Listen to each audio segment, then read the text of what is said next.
Este é o X-Power Inverter, o ar-condicionado inteligente da Midea Carrier, um aparelho que trabalha somente o necessário até atingir e manter a temperatura selecionada.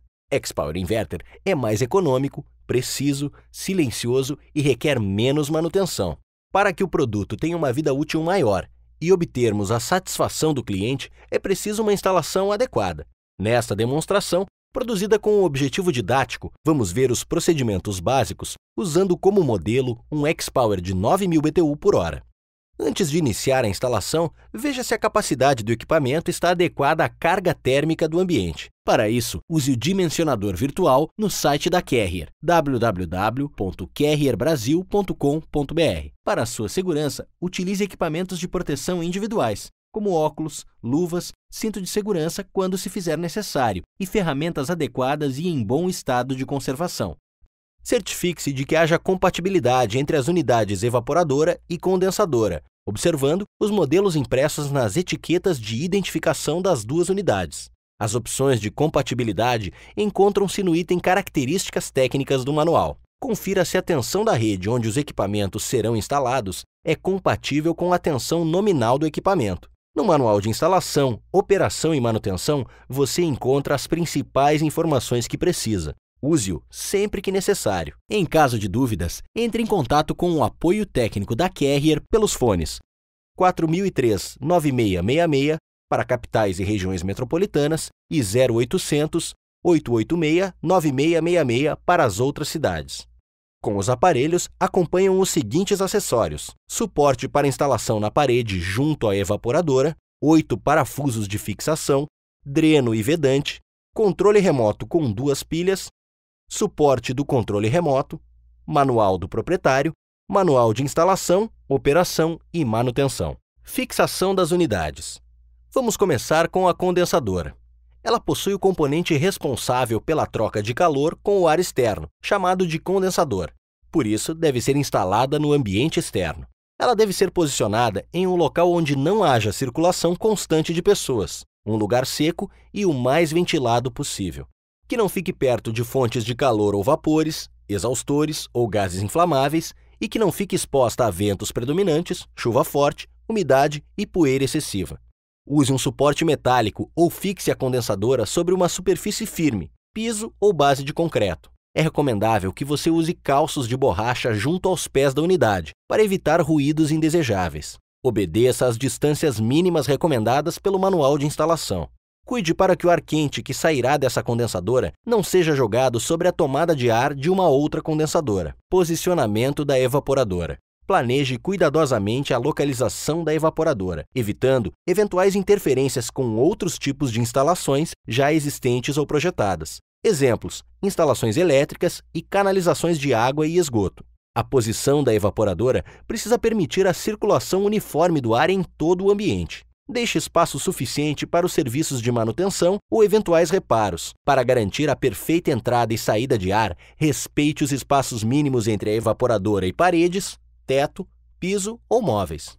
Posicione o suporte de fixação prevendo a passagem da tubulação de refrigerante, da tubulação de dreno e da interligação elétrica. O manual de instalação traz um desenho com as dimensões que podem ser usadas para posicionar a furação para que ela fique atrás da máquina e não apareça. Ao fixar o suporte na parede do ambiente interno, é preciso cuidar para que fique bem nivelado. Isto evita o risco de vazamento de água na bandeja de condensados da evaporadora.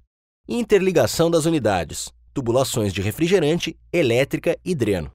É por esta tubulação que o fluido refrigerante vai circular. Você precisa planejar por onde esta tubulação vai passar. É importante lembrar algumas recomendações em relação ao layout da tubulação. Quando a evaporadora estiver em um nível superior à condensadora, é aconselhável elevar a tubulação a um nível superior à evaporadora. Com este cuidado, evitamos um fenômeno chamado migração do líquido, que pode provocar a quebra do compressor.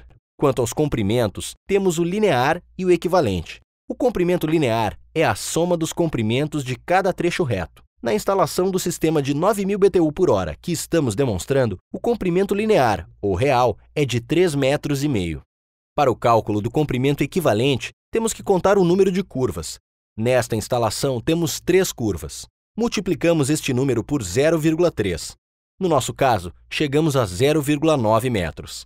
Assim, O comprimento equivalente é o resultado do comprimento linear, 3,5 metros, 3,5 metros, mais 0,9 metros, que é igual a 4,4 metros. O desnível da nossa instalação é de 1,6 metros. Agora, veja se o comprimento equivalente e o desnível que você calculou estão dentro dos limites permitidos para o equipamento.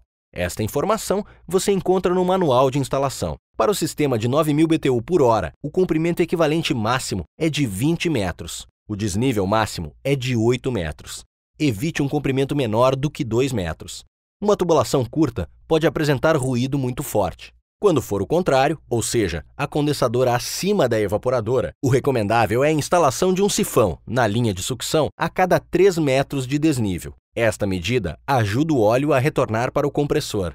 Para saber o diâmetro das tubulações, consulte o manual de instalação. Esta recomendação deve ser seguida. Caso contrário, a velocidade do refrigerante no interior dos tubos ficará fora dos limites projetados, causando problemas de rendimento e dificuldade de retorno do óleo ao compressor, diminuindo a vida útil do aparelho. Na instalação do nosso sistema 9.000 BTU por hora, vamos usar o tubo de 3/8 de polegada na linha de sucção e um tubo de 1/4 de polegada na linha de expansão. É importante salientar que problemas gerados por diâmetros inadequados não são cobertos pela garantia do equipamento. Se você colocar os tubos em um único isolamento térmico, o equipamento perde a capacidade. Portanto, eles devem ser isolados separadamente. Utilize o cortador de tubos e retire as rebarbas. Caso seja preciso usar solda para unir os tubos, utilize o alargador em uma das extremidades. Assim, a união contará com uma boa área de contato, reduzindo o risco de problemas com a solda. Para evitar a oxidação que se forma no interior do tubo durante a soldagem, aplique nitrogênio passante. Veja a diferença entre um tubo soldado com nitrogênio e outro sem nitrogênio. Na condensadora, existem duas válvulas de serviço. Retire as porcas de latão. Elas serão utilizadas para a conexão dos tubos. Coloque a porca no respectivo tubo e faça o processo de flangeamento.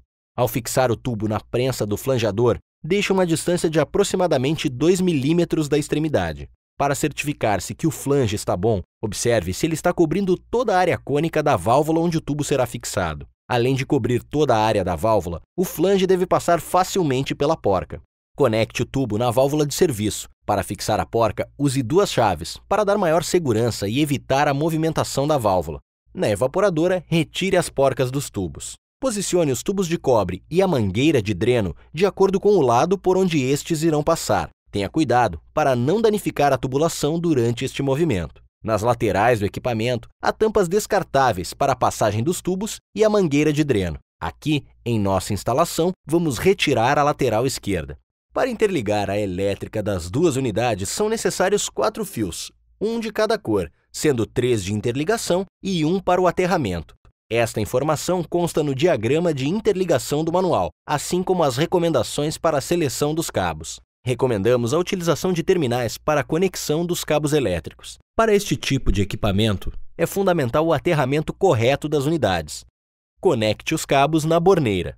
Faça os flanges nos tubos de interligação. Verifique se o flange cobre a área das conexões. Lembre-se de usar 2 chaves para a fixação das conexões. Conecte a mangueira de dreno a uma rede para a saída da água condensada na evaporadora. Não esqueça que a drenagem é por gravidade, por isso, cuidado com o nivelamento da evaporadora e evite que a mangueira fique dobrada ou em um nível acima da bandeja da evaporadora. Para trechos longos, é recomendável que a rede de drenos seja feita em tubulação PVC. Na parte interna, você pode usar uma calha para melhorar o visual da instalação. Faça um teste de drenagem, colocando água na bandeja da evaporadora. Verifique se o escoamento é completo.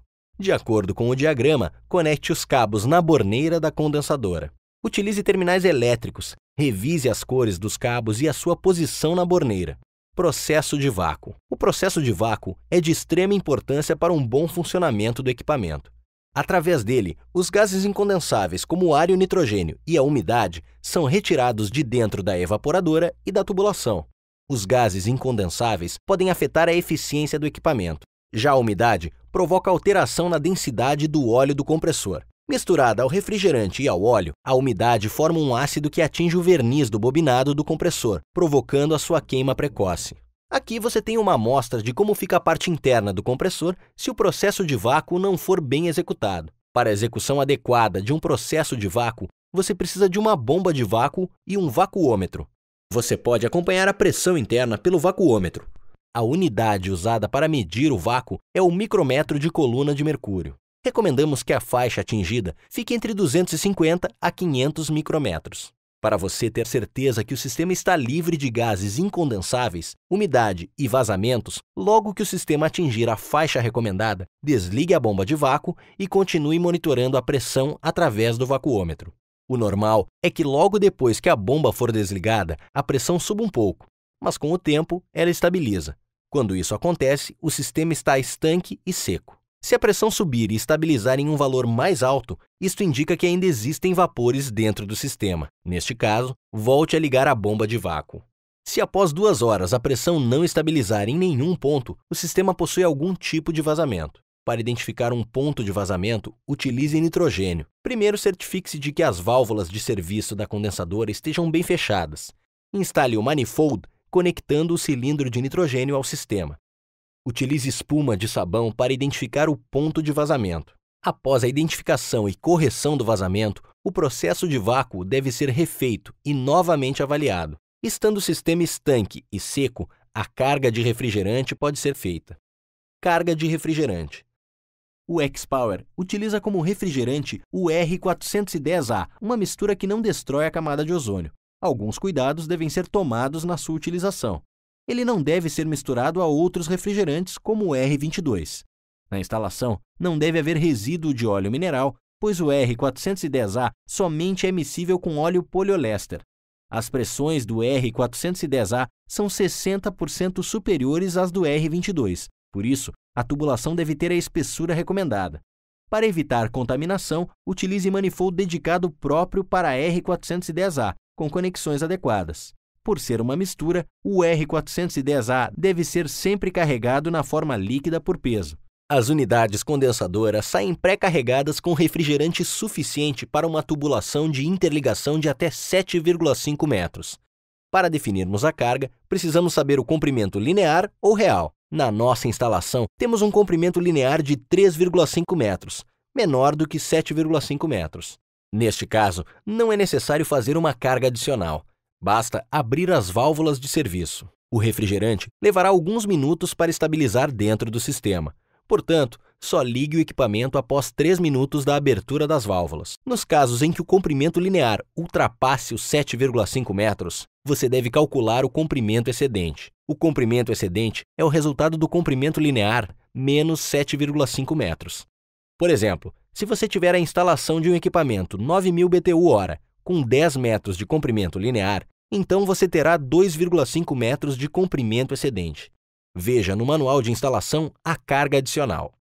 Para saber a quantidade de refrigerante que você precisa adicionar, multiplique o comprimento excedente pelo valor disposto na tabela. Pegando o exemplo que acabamos de ver, multiplique 2,5 metros por 20 gramas por metro, ou seja, você deve adicionar 50 gramas de refrigerante. Vamos aos procedimentos para fazer a carga adicional. Conecte a mangueira de serviço do manifold. Purgue as mangueiras do manifold. Pese o cilindro com a carga.